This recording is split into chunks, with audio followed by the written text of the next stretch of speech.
السلام علیکم ورحمۃ اللہ وبرکاتہ. اعوذ باللہ من الشیطان الرجیم. بسم اللہ الرحمن الرحیم.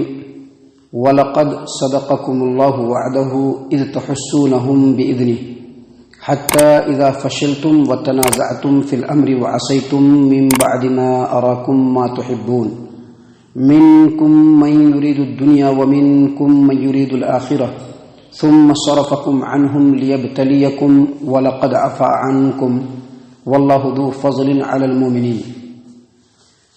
اور اللہ تبارک و تعالی نے تم لوگوں کے ساتھ جو وعدہ کیا تھا اس کو سچ کر دکھایا جب تم جنگ احد میں شروع میں اللہ تبارک و تعالی کے اذن سے اس کی اجازت سے کافروں کو قتل کر رہے تھے، یہاں تک کہ جب تم لوگوں نے بزدلی دکھائی اور اللہ کے رسول صلی اللہ علیہ وسلم کے حکم میں اختلاف کیا اور اپنی پسندیدہ چیز دیکھ کر تم لوگ نافرمانی کرنے لگے. تم میں سے کچھ لوگ ایسے تھے جو دنیا کے طلبگار تھے اور کچھ لوگ آخرت کے طلبگار تھے. پھر ہم نے تم لوگوں کو پھر اللہ تبارک و تعالیٰ نے تم لوگوں کو پسپا کیا تاکہ تم کو آزمائے، اور تحقیق کہ اللہ تبارک و تعالیٰ نے تمہارے قصور کو معاف کیا، کیونکہ اللہ تبارک و تعالیٰ ایمان والوں کے اوپر بہت زیادہ فضل کرنے والا ہے. معزز سامعین کرام، یہ سورہ آل عمران ہے. سورہ آل عمران سورہ نمبر 3، اور اسی صورت سے ابھی آپ کے سامنے آیت نمبر 152 تلاوت کی گئی ہے اور آیت کریمہ کا ترجمہ بھی آپ کے سامنے پیش کیا گیا ہے.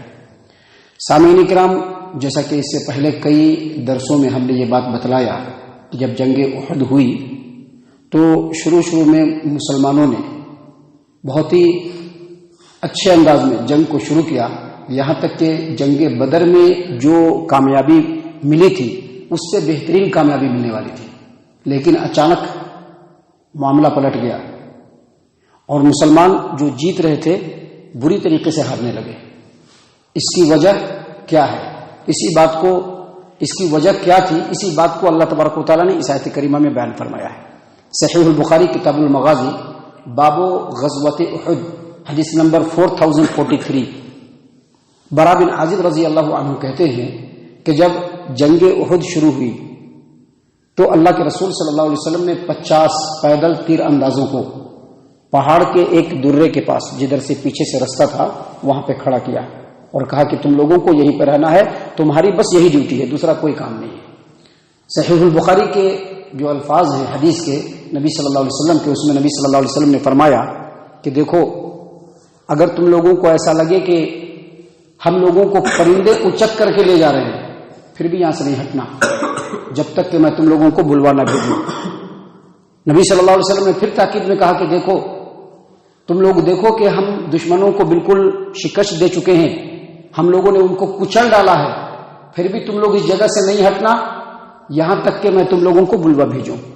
سامعین کرام، اتنا کہہ کر کے ان 50 تیر اندازوں کو، جس کے افسر، جس کے امیر عبداللہ بن جبیر رضی اللہ عنہ تھے، وہاں پر نبی صلی اللہ علیہ وسلم نے کھڑا کر دیا. اس کے بعد جنگ شروع ہوئی. برا بن عازب رضی اللہ عنہ کہتے ہیں کہ جنگ کے شروع میں مسلمان کامیاب ہو گئے، یہاں تک کہ کفار و مشرکین بھاگنے لگے. اور برا بن عازب رضی اللہ عنہ کہتے ہیں کہ میں نے خود اپنی آنکھوں سے مشرکین کی عورتوں کو دیکھا کہ وہ اپنے کپڑے کو اٹھائے پنڈلیوں کو کھولے ہوئے بھاگی جا رہی ہیں.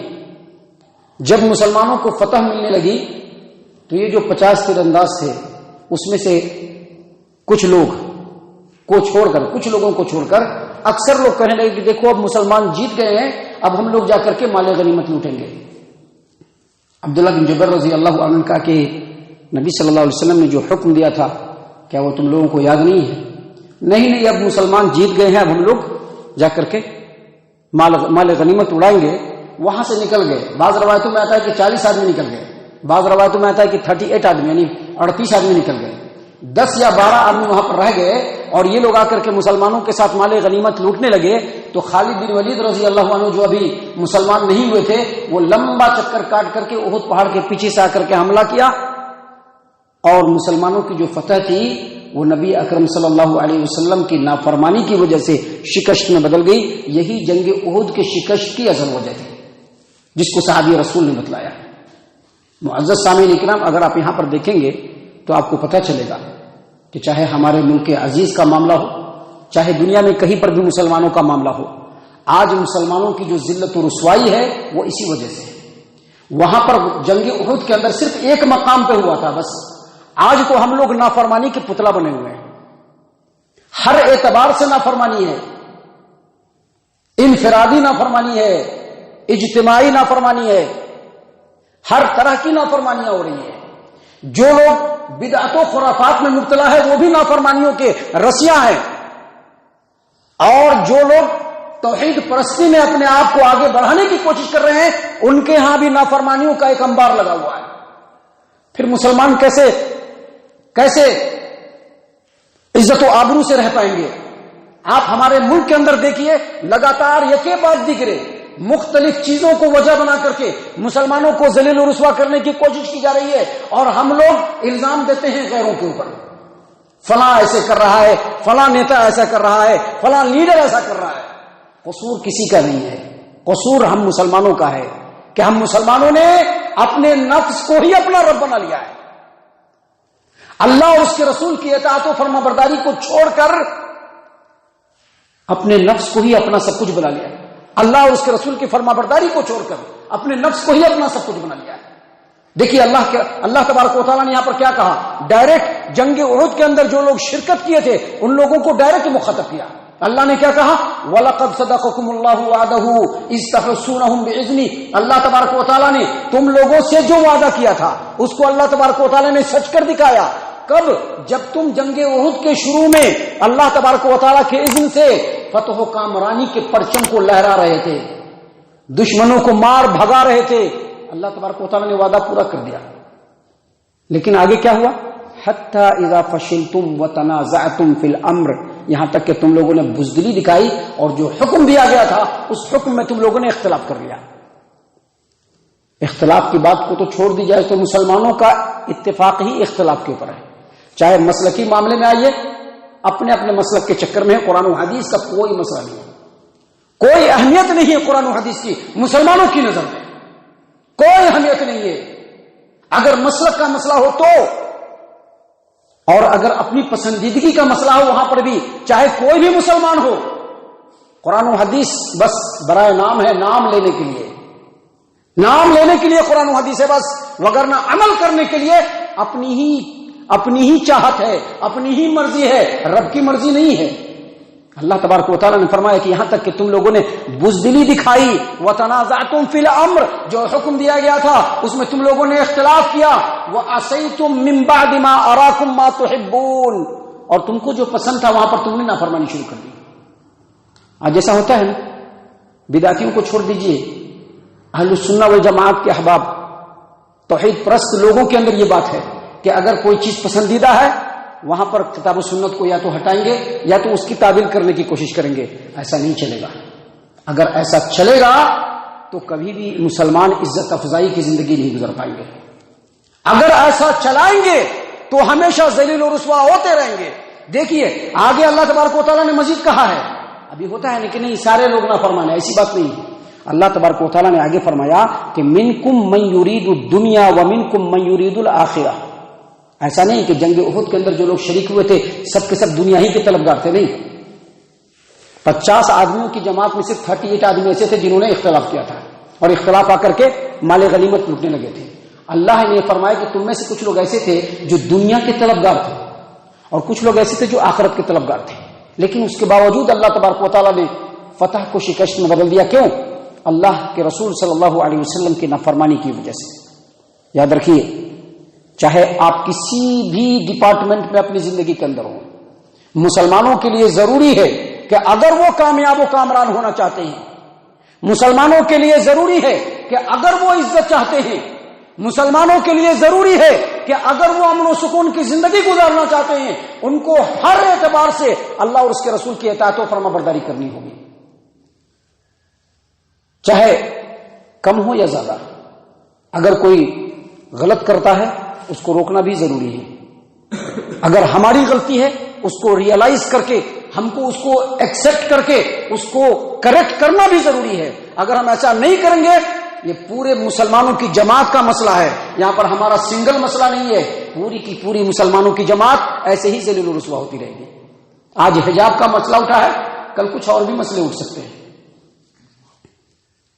آج مسلمانوں کی عورتوں کی عزتوں کے اوپر ڈائریکٹ حملہ کیا گیا ہے، ان کے برقعے کو نوچنے کی کوشش کی گئی ہے.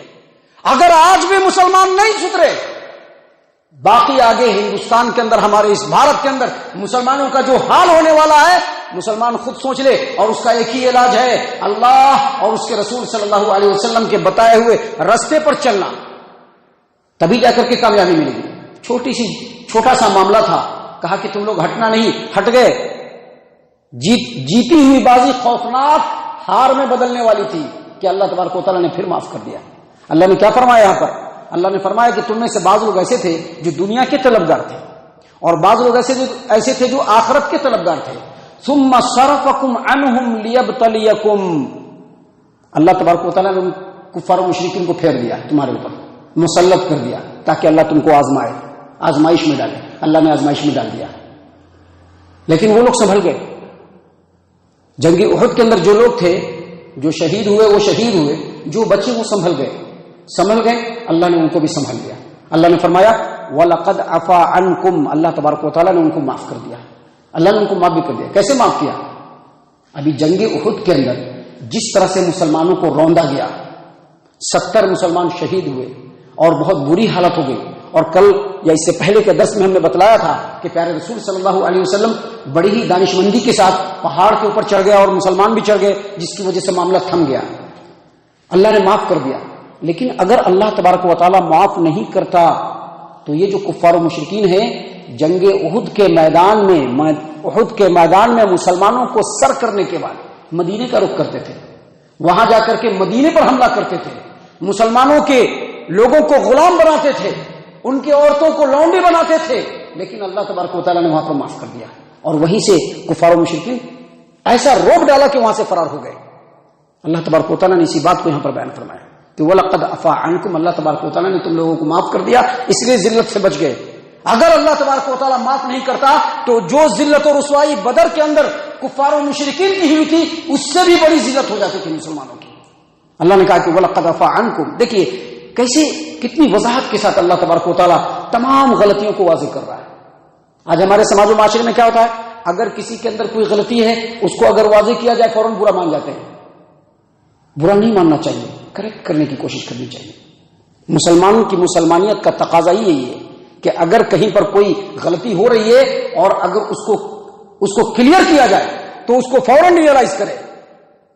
آپ پورے قرآن کریم کو اٹھا کر کے دیکھ لیجیے، اللہ تبارک و تعالیٰ نے بڑی وضاحت کے ساتھ انسانوں کے اندر جو خرابیاں ہیں اس کو واضح کیا ہے. سامعین کرام، اسی بات کو اللہ تبارک و تعالیٰ نے یہاں پر بیان فرمایا کہ دیکھو تمہارے اندر اتنی ساری غلطیاں تھیں، اس کے باوجود اللہ تبارک و تعالیٰ نے تم کو معاف کر دیا، جس کی وجہ سے تم لوگ بچ گئے، وگرنہ جنگ احد میں بڑے ذلیل ہوتے تھے. اور اس کے بعد اللہ نے فرمایا واللہ ذو فضل علی المؤمنین، کیونکہ اللہ تبارک و تعالیٰ ایمان والوں پر فضل کرنے والا ہے. یہ ایک امید کی کرن ہے جو ہمارے لیے اللہ تبارک و تعالیٰ نے یہاں پر بیان فرمایا ہے کہ آج اگرچہ ہم اس مقام پر پہنچ گئے ہیں، اس کے باوجود اگر ہم اللہ تبارک و تعالیٰ کے دامن کو تھام لیں، اللہ تبارک و تعالیٰ کے دامن رحمت کو تھام لیں، اللہ کے سامنے سر کو جھکا لیں، گھٹنے کو ٹیک دیں، اللہ کے رسول صلی اللہ علیہ وسلم کی تعلیمات کو اپنی زندگی کے اندر شامل کر رہے، یقیناً جو بدلتے ہوئے حالات ہیں پھر سے بدل جائیں گے اور مسلمانوں کو اللہ تبارک و تعالیٰ پھر سے سرخرو کر دے گا. لیکن شرط وہی ہے کہ رسول اللہ صلی اللہ علیہ وسلم کی اطاعت کو اپنی زندگی کے اندر لاگو کرنا ہوگا، فرقہ پرستی سے باز آ جانا ہوگا، شخصیت پرستی سے باز آ جانا ہوگا، نفس پرستی سے باز آ جانا ہوگا. ہر طرح کی چیزیں جو اللہ تبارک و تعالیٰ کی راہ میں رکاوٹ بن رہی ہو، نبی کی اطاعت و فرما برداری کی راہ میں رکاوٹ بن رہی ہو، ان تمام چیزوں سے ہٹ جانا ہوگا، تبھی جا کر کے مسلمانوں کو سرخروئی نصیب ہوگی. اللہ تعالیٰ سے دعا ہے کہ اللہ تبارک و تعالیٰ ہم تمام کو ان تمام باتوں کے اوپر خوب غور و فکر اور تدبر کرنے کے ساتھ ساتھ ان باتوں کے اوپر عمل کرنے کی توفیق عنایت فرمائے. آمین. اللہ تعالی ہم تمام کو صحیح معنوں میں پکا سچا مومن مسلمان بنائے، اللہ اور اس کے رسول صلی اللہ علیہ وسلم کی اطاعت و فرما برداری کرنے والا بنائے، صحابہ کرام رضی اللہ عنہم کے طریقے پر چلنے والا بنائے، جنت الفردوس میں جگہ عطا فرمائے۔ اے اللہ ہم تمام کو جہنم سے پناہ دے، اے رب العالمین ہم تمام کو جہنم سے پناہ دے، اے مالک الملک ہم تمام کو جہنم سے پناہ دے، آمین یا رب العالمین، وما علینا الا البلاغ المبین۔